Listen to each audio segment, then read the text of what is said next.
जय हिंद, जय झारखंड। दोस्तों, आज हम लोग बात करेंगे कि बीजेपी किस प्रकार से अपने ही बिछाए जाल में बुरी तरह से फंसते जा रही है और जिस प्रकार से चुनाव नज़दीक आ रहा है, देखना यह होगा कि बीजेपी अगला दांवपेच किस प्रकार से खेलेगी और किस प्रकार से यहाँ की जनता को अपनी ओर आकर्षित कर पाएगी और फिर से सत्ता में बैठ पाएगी।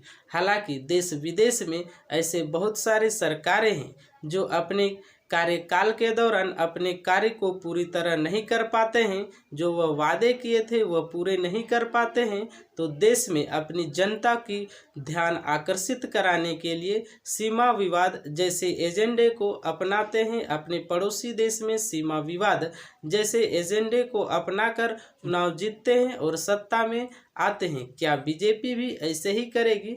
देखना दिलचस्प होगा। हालांकि जो जनता उनके प्रति आकर्षित थी, जनता का अब लगाव धीरे धीरे कम होने के 3-4 महत्वपूर्ण कारण हैं। हम लोग उस पर भी चर्चा करेंगे। देखिए, जिस प्रकार से बीजेपी से यहाँ की जनता नाखुश हो रहे हैं, उसका कारण यह है कि ईडी सीबीआई जैसी जो सरकारी संस्था है उससे वह एक तरफा काम करवा रही है।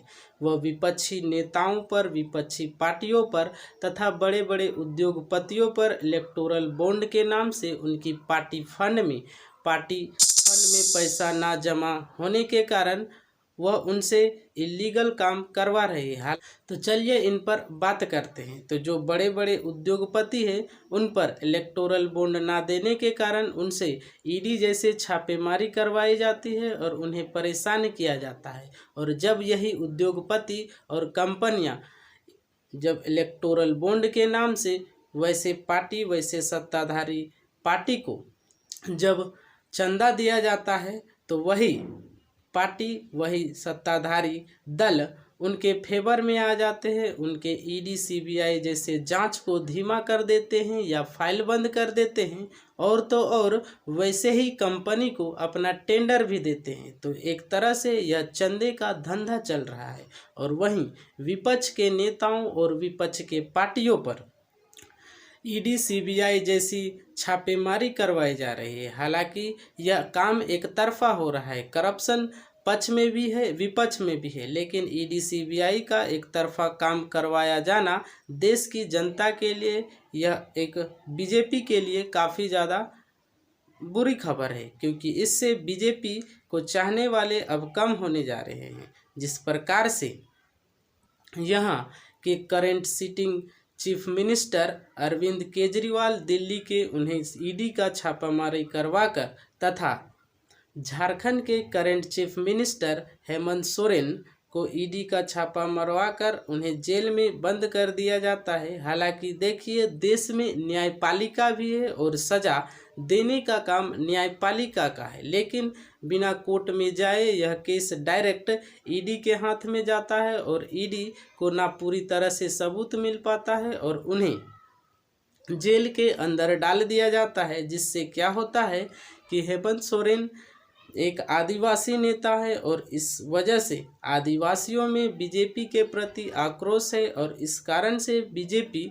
आदिवासी वोट को अपने में नहीं ला पाएंगे। और साथ ही साथ जो अरविंद केजरीवाल जो एक बहुत बड़े उभरते नेता थे, उन्हें जानबूझकर परेशान किया जा रहा है। हालांकि इसका भी भुगतान बीजेपी को बुरी तरह से उसका असर पड़ेगा।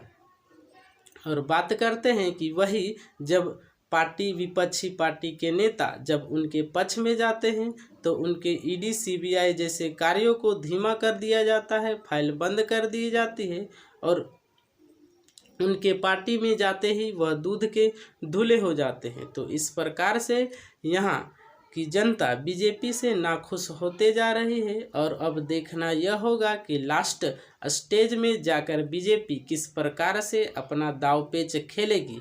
हालांकि जो भी हो, इस बार जो 400 पार सीट लाने की बात बीजेपी कह रही है वह इस बार लगभग असंभव है। हालांकि सत्ता में जैसे तैसे गठबंधन करके तो आ जाएगी, लेकिन वह 400 पार का सपना और 370 प्लस सीट बीजेपी का सपना यह कभी पूरा नहीं होगा। हालांकि देखना यह होगा कि लास्ट अंतिम समय में वह किस प्रकार से जो अन्य देश विदेश की सरकारें जैसे कि रूस जैसी सरकार जब अपने कार्यों से विफल होती है अपने कार्यकाल के दौरान, तो वह देश में सीमा विवाद जैसे मुद्दे को उठाकर वोट जीतती है। क्या वैसे ही बीजेपी एजेंडा बनाने वाली है? तो आप लोग को क्या लगता है, आप लोग कमेंट करें। और आज के लिए इतना ही। जय झारखंड, जोहार झारखंड। अच्छा लगे तो सब्सक्राइब कीजिएगा। धन्यवाद।